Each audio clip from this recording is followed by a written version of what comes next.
ఉండవల్లి అరుణ్ కుమార్ పరిచయం అక్కర్లేని వ్యక్తి. తెలియగలవాడు, చదువుకున్నవాడు, కాస్త బుర్ర ఉన్నవాడు. దానికి తోడు మాటల పుట్ట. అనర్గళంగా మాట్లాడడమే కాదు, మసిపూసి మారేడుకాయ చేయడం అంటారు చూడండి, అందులో దిట్ట. ఆయన మాటల గారడి వినోదం కలిగించగలదు కూడా. అది చూసే కాంగ్రెస్ నేత వైఎస్ రాజశేఖర రెడ్డి ఉండవల్లిని దగ్గరికి తీశారు. అంతేకాని తూర్పుగోదావరి జిల్లాలో ఉండవల్లి పెద్ద ప్రజానాయకుడని కాదు. గట్టిగా నలుగురు ఉండరు ఉండవల్లి వెనుక. వైఎస్ఆర్ కులువులో ఉండవల్లి విదూషకుడు లాంటివాడు. నమ్మిన వారి కోసం ఏమైనా చేసి అలవాటున్న వైఎస్ఆర్ తన కాలక్షేపానికి పనికొచ్చి విదూషకుడికి ఏకంగా ఎంపీ సీటుకే కాంగ్రెస్ టికెట్ ఇప్పించారు. పైగా బ్రాహ్మణుల ఓట్లు కూడా కావాలి కదా. దానితో ఉండవల్లి అరుణ్ కుమార్ అనే వ్యక్తి లోక్సభకు వెళ్ళారు. ఒకసారి కాదు, 2 సార్లు. 2004, 2009 ఎన్నికల్లో కాంగ్రెస్ పార్టీకి లభించిన ప్రజల మద్దతు ఉండవల్లిని గట్టెక్కించింది. వైఎస్ఆర్ బతికుంటే ఎలా ఉండేదో కానీ ఆయన దుర్మరణం పాలు కావడం మన ఉండవల్లి రాజకీయ జీవితాన్ని అర్ధంతరంగా ముగించింది. అయితే ఆయన ఖాళీగా ఏమీ లేడు. తన నాయకుడైన వైఎస్ఆర్ కుమారుడు జగన్మోహన్ రెడ్డికి యథోచితంగా సేవ చేస్తూనే ఉన్నారు. ఇప్పుడు ఉండవల్లి ప్రస్తావన ఎందుకు వచ్చిందంటే, ఒక మిత్రుడు మొన్న ఒక వీడియో పంపారు. దాంట్లో ఉండవల్లి తన చాతుర్యం అంతా వినియోగించి ఐపీఎస్ అధికారి పిఎస్ఆర్ ఆంజనేయులు కొమ్ము కాస్తున్నారు. ఆయన వ్యాఖ్యానంపై మాట్లాడాలనిపించింది. అందువల్ల ఈ పూట మీ ముందుకు వచ్చాను ఈ వీడియో లాగ్తో. ఉండవల్లి అరుణ్ కుమార్ మీడియా ముందుకు వచ్చి మాట్లాడిన దాని సారాంశం ఏమిటంటే, డ్యూటీ చేసినందుకు ఆంజనేయులను జైలుకు పంపడం తప్పు. ఇలా రెజీమ్ రివెంజ్ కొనసాగితే ఇక పోలీసులు పనిచేయరు. అది హిందీ కాదంబరి చేతమైన అక్రమ అరెస్టు కేసులో ఆంజనేయులను అరెస్ట్ చేయడాన్ని ఉండవల్లి రెజీమ్ రివెంజ్గా వర్ణించారు. అంటే అధికారం చేయమారగానే పాత ప్రభుత్వంలోని వారిపై కక్ష సాధించడం అన్నమాట. ఆంజనేయులు పాత ప్రభుత్వంలోని వాడు ఎలా అయ్యాడో మరి. ఒక అధికారిగా రిటైర్ అయ్యే వరకు కొత్త ప్రభుత్వంలో కూడా కొనసాగుతారు కదా. ఆంజనేయులను ఉండవల్లి తన స్నేహితుడని చెప్పుకున్నారు. ఆంజనేయులను అరెస్ట్ చేసి జ్యుడిషియల్ కస్టడీకి పంపిన తర్వాత ఉండవల్లి పని కట్టుకొని రాజమండ్రి నుంచి విజయవాడ వెళ్ళి సబ్ జైల్లో ఉన్న తన స్నేహితుడిని పలకరించారు. డీజీపీ ర్యాంక్ అధికారిని అరెస్ట్ చేస్తే రాజమండ్రి జైలుకు పంపకుండా, సెంట్రల్ జైలుకు పంపకుండా విజయవాడ సబ్ జైల్లో ఉంచడం ఏమిటని కూడా ఆయనకు పాపం సందేహం కలిగింది ఉండవల్లికి. డీజీపీ ర్యాంక్ అధికారిని అరెస్ట్ చేసి జైలుకు పంపడం అంటూ ఉండవల్లి పదే ఆశ్చర్యం వ్యక్తం చేశారు. వీడియో చూస్తే కానీ మీకు అర్థం కాదు ఆంజనేయుల అరెస్ట్ ఆయనకి ఎంత బాధ కలిగించింది. ఆ అక్కసును ఆయన ఏమాత్రం దాచుకోలేకపోయారు. ఆంజనేయులు అవినీతి అంటని అధికారట. అవును మరి, ఉండవల్లి స్నేహితుడు కదా, అవినీతికి దూరంగానే ఉంటాడు. వైఎస్ రాజశేఖర రెడ్డి లాగా. ఎస్పీగా తాను పనిచేసిన చోట రౌడీజం, ఫ్యాక్షనిజం అంతా చూశారట. ఉండవల్లి ఉద్దేశంలో పోలీసులు చట్టం వెలుపల చర్యలు తీసుకోవడం తప్పు కాదు. అలా తీసుకోకపోతే మనలాంటి సామాన్యులు బతకలేరట. బాగానే ఉంది. మరి ఆ పోలీస్ పద్ధతులనే, అంటే చట్టం వెలుపల పనిచేసే పద్ధతులనే చట్టబద్ధం చేయాలని ఒక ప్రైవేట్ బిల్లు పెడితే పోయేది కదా. 10 ఏళ్ల పాటు పార్లమెంట్లో ఉన్నారు మీరు. ఎడాపెడా బోటకపు ఎన్కౌంటర్ చేసి ఆంజనేయులు లాంటి పోలీసులందరూ మీ పేరు చెప్పుకునేవారు కదా. ఆంజనేయులను వైఎస్ రాజశేఖర రెడ్డి వాట్ అంజన్ అంటూ భుజంపై చరిచేవారట. అది వైఎస్ఆర్ హ్యూమన్ టచ్ అట. అందుకని ఆంజనేయులు జగన్కి దగ్గరయ్యారట. నిజం, ఉండవల్లి చెప్పిన మాటలే నేను మీకు చెప్తున్నాను, నేను కొత్తగా కల్పించడం లేదు. కాబట్టి ఆంజనేయులు జగన్ చెప్పినట్టల్లా చేశారని ఉండవల్లి అనలేదు. కానీ దాని అర్థం అదేనని మనం అనుకోవచ్చు. ఐపీఎస్ అధికారుల పనిని నిర్ణయించేది ముఖ్యమంత్రి హ్యూమన్ టచ్ అన్నమాట. జగన్ కూడా అలాంటి హ్యూమన్ టచ్ ఉన్నవాడే. మరి అందరినీ అన్న అంటాడు ఆయన. ఇక జగన్ మాట ఏదైనా శిరోధార్యమైనా ఉండవల్లి గారు, చట్టం చట్టుబండలు ఏమి ఉండవా? ఎవడో ఒకడు వచ్చి ఒక అమ్మాయి మీద కేసు పెడితే దాన్ని రిజిస్టర్ చేయాలా వద్దా అని లా చదివిన ఉండవల్లి గారు ప్రశ్నిస్తున్నారు. ఫిర్యాదులో పస ఉందా లేదా అని ప్రాథమికంగా నిర్ధారించుకోకుండానే కేసు రిజిస్టర్ చేస్తారా? అయినా నాకు తెలియక అడుగుతాను, ఎవడో ఒకడు వచ్చి ఒక అమ్మాయి మీద కేసు పెడితే స్టేట్ ఇంటెలిజెన్స్ చీఫ్ స్వయంగా దానిపై దర్యాప్తు నడిపిస్తారా? పోలీసు విధులకు ఇంటెలిజెన్స్ విభాగానికి సంబంధం ఏమిటి? మీరన్న హ్యూమన్ టచ్చా? కాదంబరి గురించి మాట్లాడుతూ ఆసియా ధనవంతుల్లో 7వ స్థానంలో పారిశ్రామికవేత్తపై రేప్ కేసు పెట్టింది.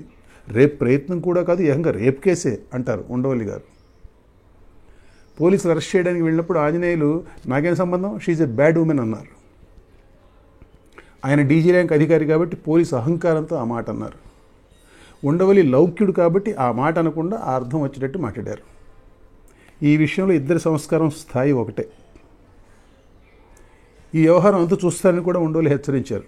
ఇది చిన్న విషయం కాదు, నేను ముంబై నుంచి కాగితాలు తెప్పిస్తున్నాను, వచ్చిన తర్వాత చెప్తాను, దీనిపై పెద్ద చర్చ జరగాల్సిందే అని ఆయన అన్నారు. అసలు ఆంజనేయులను ఆయన తోడి కుట్రదారులను ప్రాసిక్యూట్ చేయడమే చెల్లదని ఉండవల్లి అంటారు. అలా ప్రాసిక్యూట్ చేయాలంటే కొత్తగా వచ్చిన భారతీయ న్యాయ సంహిత సెక్షన్ 231 ప్రకారం ముందుగా మ్యాజిస్ట్రేట్ అనుమతి తీసుకోవాలట ఉండవల్లి గారు చెప్పారు. ఇప్పుడు ఆ వివరాల్లోకి నేను వెళ్ళను, కానీ చట్ట నిబంధనల వివరాల్లోకి అదే నిజమైతే ఉండవల్లి గారు మీ స్నేహితుడి అదే ఆంజనేయులు గారు ఆయన లాయర్లు ఏం చేస్తున్నట్టు? మరి మీరన్నా మీ స్నేహితుడికి సలహా ఇవ్వాలి కదా, ఇది ఇల్లీగల్ ప్రాసిక్యూషన్ అంటూ హైకోర్టుకు వెళ్ళాలని. ఆంజనేయులు మరికొందరు పోలీసు అధికారులు ఒక న్యాయవాది కలిసి కుట్ర చేసి కాదంబరిని దొంగ కేసులు ఇరికించారనే అభియోగం ఉండవల్లికి ఎంత హాస్యాస్పదంగా కనపడిందంటే, ఇది లాయరు జడ్జి కలిసి కుట్ర పని శిక్ష విధించారన్నట్టు ఉంది అంటూ వెటకారం చేశారు. పొద్దున లేస్తే పోలీసులు చేసేదే కుట్ర అంటూ ఒక కొత్త సిద్ధాంతం తీసుకొచ్చారు. పైన చెప్పాను కదా నేను, పోలీసులు అలా కుట్రలు చేయకపోతే సామాన్య జనం బతకడం కష్టం అన్నారని. ఎక్కడో ముంబైలో ఉండే కాదంబరిపై కుట్ర చేసి కేసు బనాయించి ఆగమేఘాలపై తీసుకొచ్చి బెజవాడ జైల్లో పెట్టింది ఏ సామాన్య జనాన్ని ఉద్ధరించడానికి మరి ఆయన వివరించాలనుకోలేదు. కాదంబరి నిజంగానే తప్పు చేసింది అనుకుందాం కాసేపు మాట వరుసకు. మరి ఆమె తల్లిదండ్రులు ఏం చేశారు? ఆమెను వాళ్ళని ఎందుకు తీసుకొచ్చినట్లు? ఉండవల్లి గారు దాని జోలికి వెళ్ళలేదు. అసలు ఆయన ఫిర్యాదుదారైన కుక్కల విద్యాసాగర్ పేరునే ప్రస్తావించలేదు. ఎవడో ఒకడట. ఉండవల్లి గారి తెలివితేటలు. తప్పుడు కేసు అయితే కేసు ముగిసిన తర్వాత లా ఆఫ్ టాట్స్ ప్రకారం నష్టపరిహారం కోరాలి, కానీ ప్రాసిక్యూట్ చేయడానికి వీలు లేదట. మన అదృష్టం కొద్దీ ఉండవల్లి గారు లా చదివి ఊరుకున్నారు, లా ప్రాక్టీసులోకి దిగలేదు. దిగితే ఎన్ని ఉత్పత్తాలు సంభవించేవో. అందరూ ముందస్తు బెయిల్ తీసుకున్నారు కదా, మీరు కూడా తీసుకోండి అని ఈయన తన స్నేహితుడికి అదే ఆంజనేయులకి చెప్పారట. ఆయన లేదు, 10 రోజులు జైల్లో ఉండొద్దాం అనుకుంటున్నాను అన్నారట. ఈయన జైల్లో తన స్నేహితుడిని కలిసినప్పుడు, ఇప్పుడల్లా బయటికి రాను నేను, ఇంకా కేసులు పెడతారు, నేను మెంటల్గా ప్రిపేర్ అయిపోయాను అని ఆయన అన్నారట ఆంజనేయులు గారు. ఆయన చాలా మామూలుగా ఉన్నారట జైల్లో. ఈ కేసులలో చంద్రబాబు ఎంత అన్పాపులర్ అవుతారో తెలుసు కాబట్టే ఆయన చాలా మామూలుగా ఉన్నారట. ఉండవల్లి గారి వాచ్. పిఎస్ఆర్ ఆంజనేయులను చంద్రబాబు ప్రభుత్వం కావాలని వేధిస్తున్నది అని చెప్పడానికి ఉండవల్లి పడిన తాపత్రయం అంతా ఇంత కాదు. ఈనాడు మీద రామోజీరావు మీద అక్కసు వెళ్ళకపోతే ఉండవల్లి ప్రెస్ కాన్ఫరెన్స్ అసంపూర్ణంగా ముగిసినట్లేనని ఈ పాటికి తెలుగు వారందరికీ తెలిసిపోయింది. మొన్నటి మీడియా సమావేశంలో కూడా ఉండవల్లి ఈనాడుకు ఆంజనేయులపై కేసులకు లింకు పెట్టారు.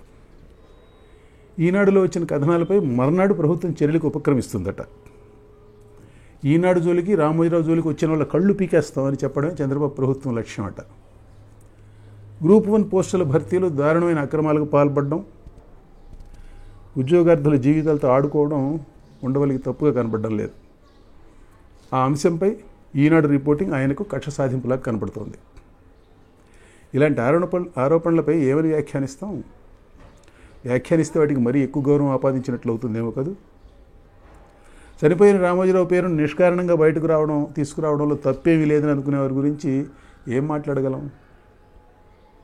ప్రపంచంలోని ప్రతి విషయం మీద కామెంట్ చేయగలనుకుని ఈ పెద్ద మనిషికి సాక్షి జర్నలిజం మాత్రం కనపడదు.